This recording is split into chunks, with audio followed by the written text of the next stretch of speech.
Kalra, Group Editor, Sports of Network 18. Gaurav, that specific question on Kedar Jadhav and the number 4, that is Rishabh Pant.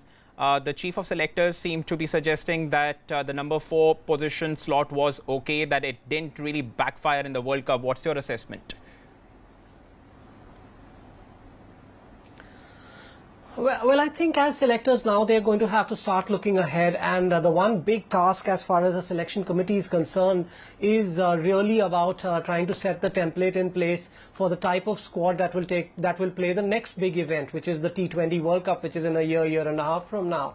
Some of the major takeaways from me, I think that the selection committee there quite clearly saying that Rishabh Pant is now India's #1 choice for wicketkeeper in all formats. He did make the point that MS Dhoni wasn't available for selection, but I think he seemed to be suggesting that even if he was available, he may not have been an automatic selection, and that I think is quite significant, which is it is suggesting that the selection committee had that plan with MS Dhoni till the World Cup, and now they seem to be moving on ahead of him. You'll see a lot of other players who have been left out. Dinesh Karthik also left out, Kedar Jadhav not part of any of the squads, and that seems to suggest that a certain age group of players is now being dispensed with and a new type of player is being introduced into the Indian setup. A lot of young players that have come into the Indian T20 squad. I'll just take you through some of these names. Rahul Chahar and Deepak Chahar, cousin brothers, both of them, one fast bowler, one leg spinner. Navdeep Saini,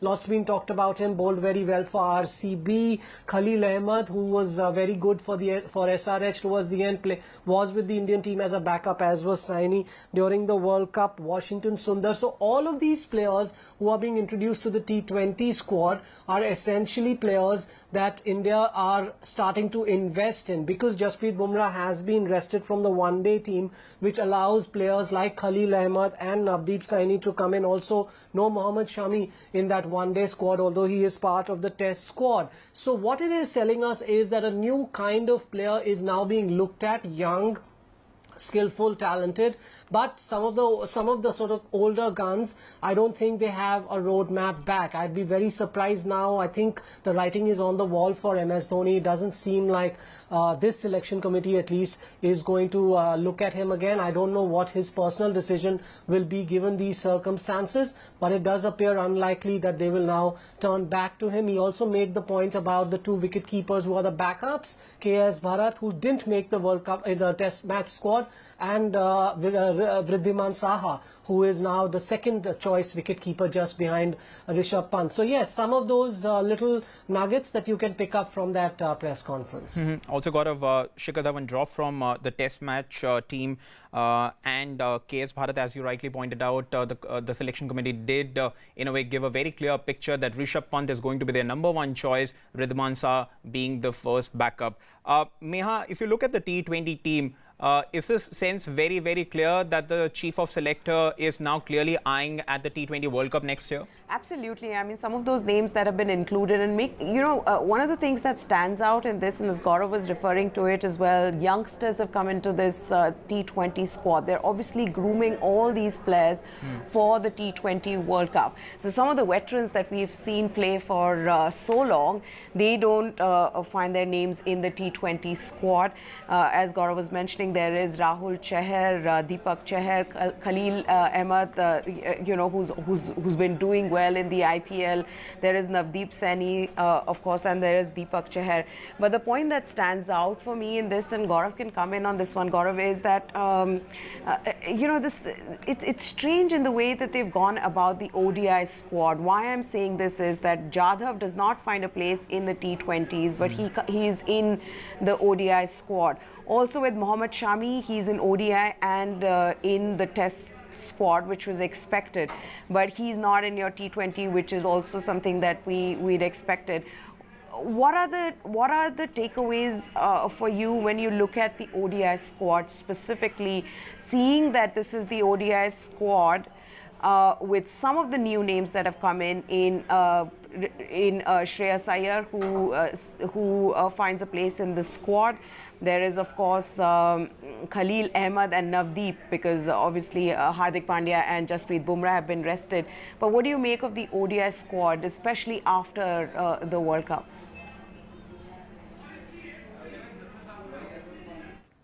I think, Meha, obviously they look at the World Cup performance and they say that the nuts and bolts are all in place. I mean, this is a very, very high quality one-day team. There's no question that Virat Kohli, Shikhar Dhawan, Rohit Sharma still very much part of India's World Cup plans into their 2023, one would imagine. And obviously, as among the top three batsmen, among the top batsmen in the world, they come right back in. But they're starting to inject a certain number of players who they believe will carry the torch forward. So Shreyas Iyer comes in, spoken of very highly. Manish Pandey has been part of the setup. He's younger than a couple of these senior pros, if you like. So he remains very much part of the setup. Obviously, Hardik Pandya's injury means that they've got to look at some options. With Vijay Shankar also out injured, then they do need in the top six somebody who can provide a little bit of a bowling backup, if you like. So that's why Kedar Jadhav, who didn't get that many opportunities in the World Cup, remains part of the squad. I'm interested also, Meha, in the fact that in the T20 squad they leave out the two wrist spinners because they're obviously moving on from, or at least there doesn't seem to be an injury concern there. So they're moving on from the T20s, from these wrist spinners, and investing in some of the younger players who, if they get a recent go, some 15, 20, 25 games before the next World Cup of T20, then they will have enough experience under their belts to go into that World Cup with there. I think the message that's coming out of this election is that it's not all break and let's completely start a new mold at the end of the World Cup. The message that's coming out is there's continuity, but a certain amount of freshness needs to be injected. I think I needed to correct myself. I did mention when I was talking to Sahil earlier that Kedar Jadhav wasn't part of the one-day team, and as you rightly pointed out, Neha, he is part of the one-day squad. So he remains part of India's one-day plans. I'm not surprised that he's not in the T20s. I think the T20 message is young and new players. Yeah, young and fresh players in the T20 squad. The other thing, Gaurav, that this probably is one of the longest press conferences that we've seen from Mr. MSK Prasad, and why not? I mean, there have been so many questions that need to be answered, and frankly, he did that patiently. One being, and the one that stood out for us, was that he enjoyed the tweet by Ambati Raidu and said that he thought it was a very clever tweet.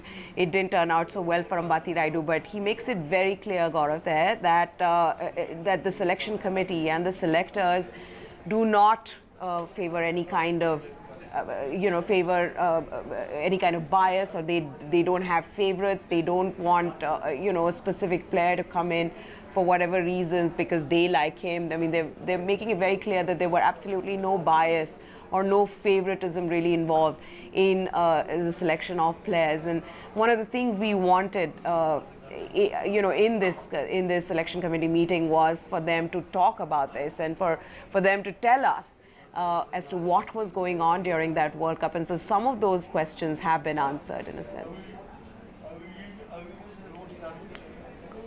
Yes, and he made the point and went into it in quite a lot of detail about why Mayank Agarwal was chosen as the backup opener because of that injury that happened to KL Rahul while he was fielding on the boundary line, and there was a requirement for a backup opener to come in after the sequence of injuries that had happened. So he threw light on some of the thought processes that they underwent, Meha. But I think the most significant takeaway for me is he seems to have drawn a line in the sand when it comes to the MS Dhoni situation. I think he's making two things absolutely clear. He's saying that it is not upon us to instruct MS Dhoni to retire from the game. That is not our job. It is the job of the individual, and the player has to make that decision. However, he said it very, very clearly, as far as he could go, to say that we had a certain plan with MS Dhoni till the World Cup in this year. And now that the World Cup is over, the plan was to move on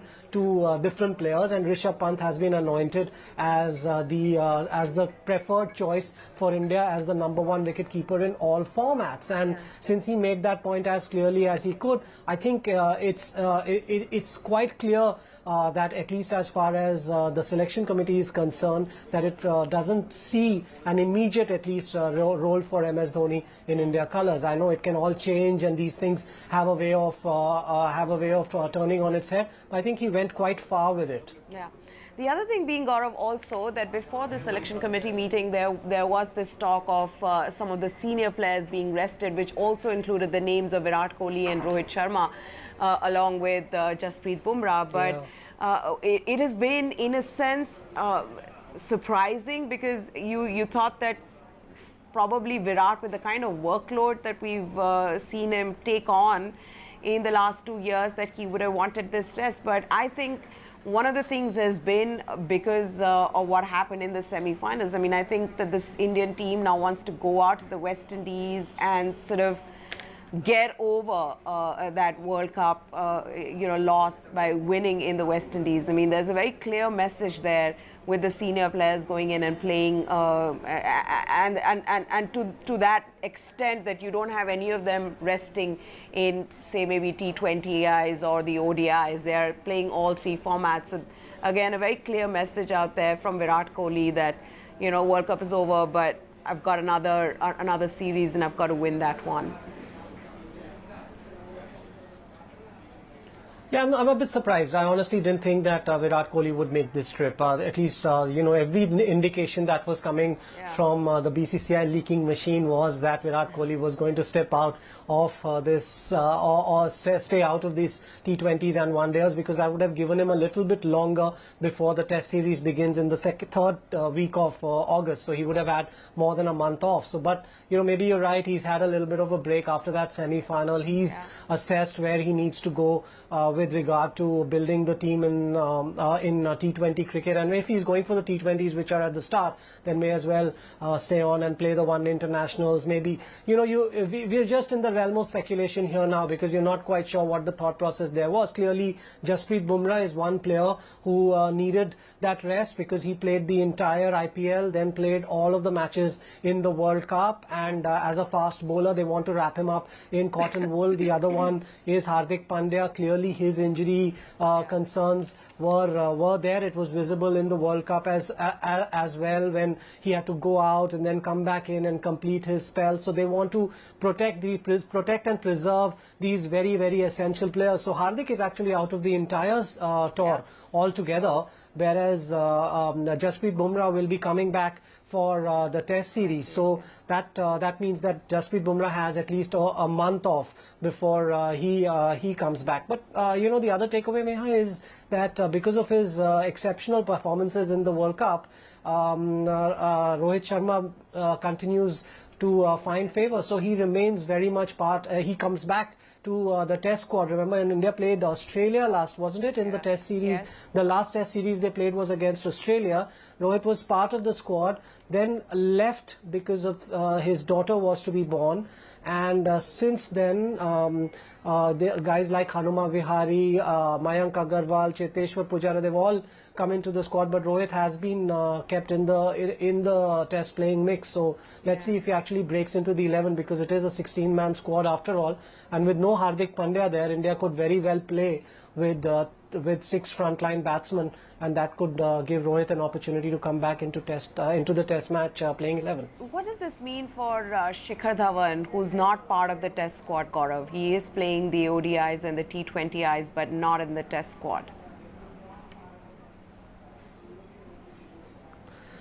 Meha, I think that Shikhar Dhawan's test career was in any case hanging by a thread a little bit, because subsequent to his not so great performances, I think India had identified Prithvi Shaw as their premier opener, but he couldn't play in Australia. KL Rahul, and then Mayank Agarwal came in and did as well as he did in Australia, and it is only a 2-test series. So with KL Rahul and Mayank Agarwal both there, they see these guys as being the premier openers, and that is the reason why